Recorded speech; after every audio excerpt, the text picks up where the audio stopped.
Hola profesor, muy buenos días. Mi nombre es Edwin Camilo Jaimes Castañeda. Y yo, Gina Marcela Quintana Delgado. A continuación realizaremos un análisis literario del cuento Solo vine a hablar por teléfono de Gabriel García Márquez. Para empezar con este análisis literario es importante conocer el contexto de la obra, empezando por la biografía del autor.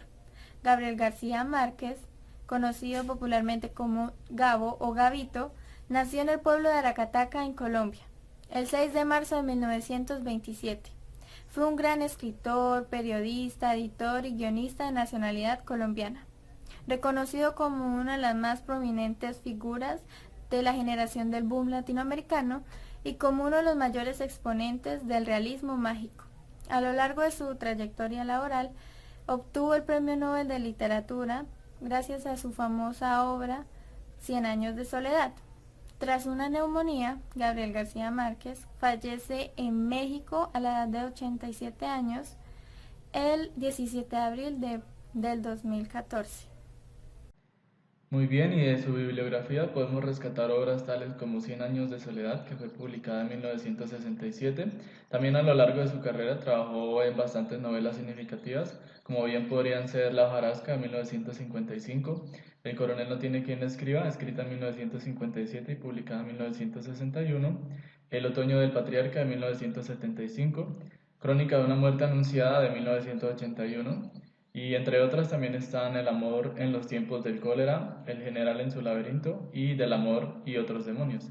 Entonces, varias de estas novelas fueron calificadas muy bien por la crítica, también fueron publicadas y traducidas en varios idiomas, y es por estas obras que Gabriel García Márquez es reconocido como uno de los mayores exponentes del realismo mágico, por lo menos aquí en Latinoamérica.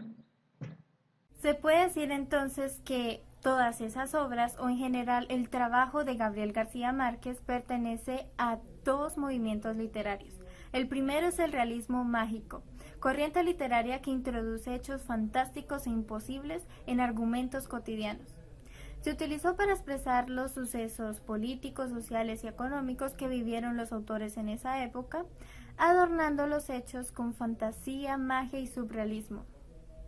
Luego, el segundo movimiento corresponde al boom latinoamericano, que es un tiempo situado entre la década de los 60 a los 70, que surge con el auge de la producción de obras y cuentos, además de ventas de libros de autores latinoamericanos por Europa y todo el mundo, considerado como el movimiento precursor del realismo mágico. Ahora, centrándonos en un análisis más profundo del cuento en específico, es interesante discutir sobre la intención del autor. En este caso, Gabriel García Márquez tiene una intención comunicativa de hacer dar a conocer cómo era Barcelona en los años 70, en donde estaban haciendo un movimiento revolucionario llamado la Gauche Divine, que no solamente cambiaría la manera de pensar de las personas, sino que cambiaría totalmente el estilo de vida de los españoles, enfocándose en su aspecto más relevante, que fue cómo se vivía la sensualidad en esa época. Además de esto, se demostró la intención social del autor al hablar de estos lugares con la idea de proteger a los sanos de los enfermos, tratando de dar el mensaje de que las personas recluidas que se rehabiliten puedan ser reinsertadas a la sociedad en condiciones normales. Después tenemos al narrador, que es omnisciente en tercera persona debido a que él conoce cada detalle de la historia. Conoce a los personajes, cómo están vestidos, su edad, su manera de pensar, también sabe dónde se desarrollan los hechos y cómo concluye la historia.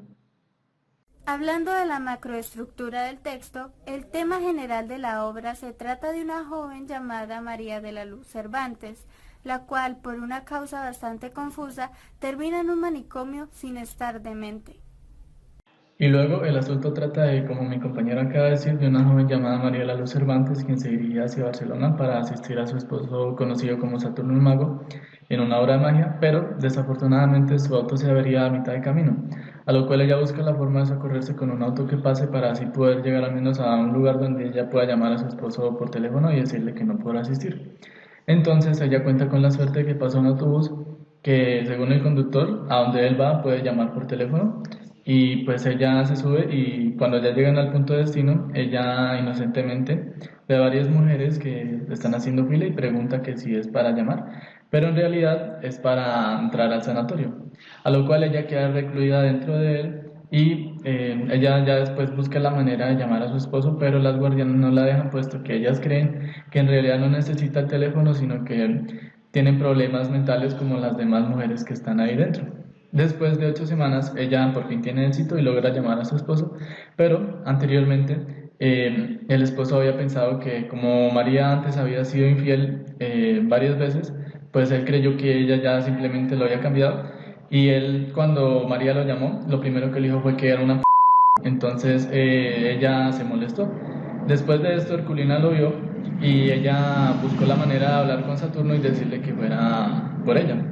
Entonces él va, pero sin intenciones de sacarla de ahí, puesto que él está molesto con María, y pues él la trata como una persona que en realidad sí padece de problemas mentales, a lo cual María termina enojándose, y las otras veces que él asiste, ya María no quiere ni volverlo a ver, ni hablar con él, ni nada. Entonces ya él se da por vencido y no vuelve a ir, sino que deja a otra persona a cargo de visitar a María para entregarle los cigarrillos que ella tanto necesita, puesto que ella es una adicta a fumar.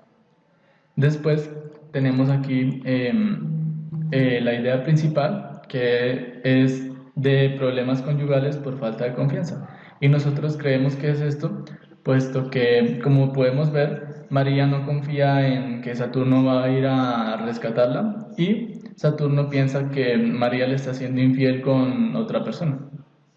Las ideas secundarias parten todas de eventos desafortunados, como por ejemplo cuando el auto de María se avería en medio de una carretera solitaria, cuando María termina en un hospital psiquiátrico y es recluida por equivocación, y por último cuando Saturno, a modo de venganza por sus anteriores infidelidades, deja a María en el sanatorio. Hablemos ahora de la valoración. Para ello tenemos dos tesis. La primera es que María es infiel. Esto se plantea a medida que vamos leyendo y nos constatamos de que ella ha tenido contacto con otros hombres, incluso saliendo con Saturno.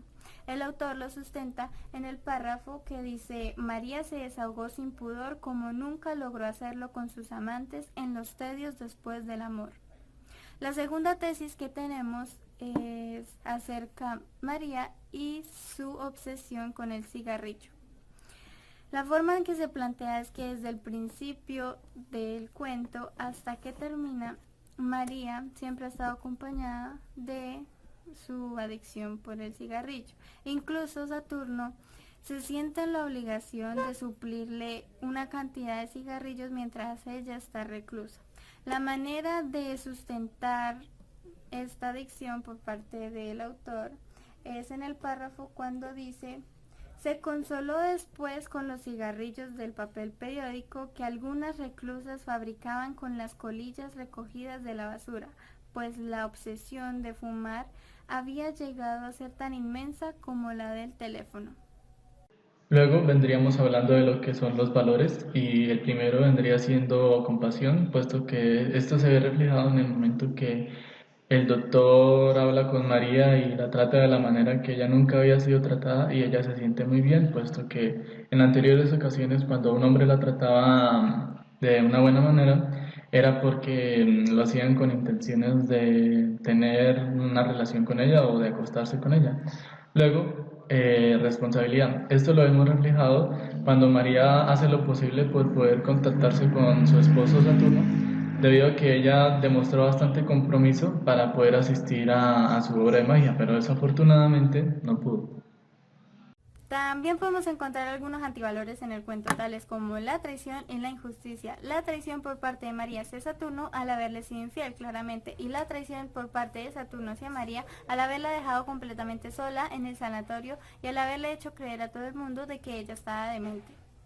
La injusticia se denota en el cuento por parte del personal del sanatorio, dado que, llámense las guardias de seguridad o incluso el propio director de la institución, no le dieron a María ni una sola oportunidad para hablar por teléfono. Y continuando con la apreciación valorativa, podemos decir de que la historia es buena, tiene una buena estructura narrativa, es rica en aquellos aportes cuando uno no entiende ciertas partes. El autor nos ofrece algunos flashbacks o recuerdos para entender por qué la actitud de los personajes. y pues en sí es una historia muy buena. Puede ser que sea más interesante para aquellas personas que se encuentran en el exterior y se encuentran de alguna u otra manera un poco solas, y a eso es lo que voy. No me gustó mucho el hecho de que, pues es que personalmente hablando yo tiendo a meterme en el papel de los personajes, y cuando suceden esta clase de eventos desafortunados me tiendo a frustrar. Entonces, en parte, si yo fuera María y me sucedieran tantas cosas que como pareciera que nada estuviera a mi favor, no sé, ese tipo de lecturas me dejan a mí como un vacío, una preocupación, y es por eso de que considero que esta historia es buena, pero a la vez no me gustó. Personalmente cambiaría algunas partes en la historia, como por ejemplo las veces en las que María le fue infiel a Saturno por simples malentendidos, para que así se viera mejor reflejada la intención del autor en la historia, que es la desconfianza entre parejas, puesto que así Saturno hubiera tenido solamente celos excesivos y María no hubiera quedado como la mala de la historia. Después tenemos la contextualización con la actualidad, que sería el abuso de poder de las autoridades que ejercen sobre el pueblo. Entonces las autoridades vendrían siendo las guardianas y el pueblo María. Y esto se ve actualmente en Colombia con el Estado, que a veces los policías abusan del poder que tienen, y como hay algunas personas que a veces necesitan salir para comprar comida, algunas de ellas no cumplen con el pico y cédula, pero realmente necesitan salir porque no tienen a alguien más que le haga el favor para salir a comprar ciertos productos. Entonces la policía termina multando a estas personas por 800.000 o 1.000.000 de pesos, y esto realmente nos parece muy injusto. Ahora vendríamos viendo lo que es el análisis de solo vine a hablar por teléfono desde sus elementos. Entonces comenzamos con lo que es de forma, que sencillamente es una historia que está narrada en prosa, que a veces recurre al diálogo. Continuando con el análisis de fondo, en cuanto a su estructura, la historia da inicio con María la Luz Cervantes, una mujer de raíces latinas que va rumbo a Barcelona para asistir a su esposo en una obra de magia. Desafortunadamente, su auto se avería en medio de una tormenta y queda a la espera de ayuda. Afortunadamente, un bus intermunicipal se ofrece a llevarla a buscar un teléfono más cercano. El nudo de la historia se encuentra cuando María resulta llegando a un sanatorio mental exclusivamente para mujeres, donde es recluida por equivocación, y allí sufre un montón de eventos desafortunados, como por ejemplo el hecho de que no le permitieran acceder a un teléfono, o el hecho de que una de las guardias de seguridad se le insinuara sexualmente. La historia termina cuando María por fin logra comunicarse con su marido, y este viene a visitarla, pero no de la manera en que ella esperaba, dado que él decide hacerle pensar a todo el mundo de que ella efectivamente está demente, a modo de venganza por todas las infidelidades que María le había hecho anteriormente. Así la deja en ese sanatorio por más de 12 años. Ahora hablemos de los personajes. Entre los personajes principales podemos encontrar a María la Luz Cervantes y Saturno el Mago, puesto que son los más mencionados en el cuento y en quienes está orientada la historia. Después, entre los personajes secundarios están Herculina, que es una de las guardianas, el conductor del autobús que, entre comillas, ayuda a María a llegar a buscar un teléfono, pero en realidad la hace llegar hasta el sanatorio. Luego el director del sanatorio, que es quien trata con compasión a María. El adolescente Ocio y Lampiño, con quien María tuvo una relación de amantes. Las guardianas del reclusorio. Rosa Regaz, que fue una novia de Saturno el Mago y quien le llevó cigarrillos a María por un largo tiempo. Y después el hombre viudo, que fue otro amante de María, con quien estuvo a punto de casarse, pero pues al final no pasó nada. Pero ¿cuál es el tipo de relación entre todos estos personajes? Existen de dos tipos, sentimentales y sociales. Dentro de las relaciones sentimentales están María y Saturno, dado que fueron esposos; está María y el adolescente Lampiño, los cuales fueron amantes; María y el hombre viudo, entre los cuales hubo una promesa de matrimonio infructífera porque nunca se pudieron casar. Está también Herculina y María, en donde entre ellas hubieron una clase de encuentros amorosos a cambio de favores; y por último Saturno y Rosa Regaz, los cuales fueron novios mucho tiempo después, cuando María estaba ya recluida en el sanatorio. Dentro de las relaciones sociales se pueden esclarecer las relaciones entre el director del sanatorio, el conductor del bus, las guardias de seguridad, en donde ellos tenían una relación meramente profesional con María, dado que solamente prestaban sus servicios. Hablemos ahora del tiempo. En cuanto al tiempo cronológico, podemos constatar de que pasaron 9 semanas desde que María es recluida en el sanatorio y trata de comunicarse con su esposo y viceversa. Luego, Rosa Regaz afirma haber visto a María 12 años después en el mismo sanatorio. Luego, en el tiempo ambiental, podemos ver cómo se menciona al comienzo de la historia que están pasando por un día de invierno con tarde lluviosa, que al pasar de las horas se vuelve de noche, que es el momento en el que Saturno tiene que presentar su obra de magia solo puesto que María no pudo asistir. Se puede situar el tiempo histórico en el mes de abril, en la segunda mitad de los años 70, exactamente en 1978. En esta época, en España, Barcelona estaba siendo testigo de un movimiento llamado La Gauche Divine, impulsado por intelectuales y artistas de izquierda, quienes apostaban por un estilo de vida un poco más liberal.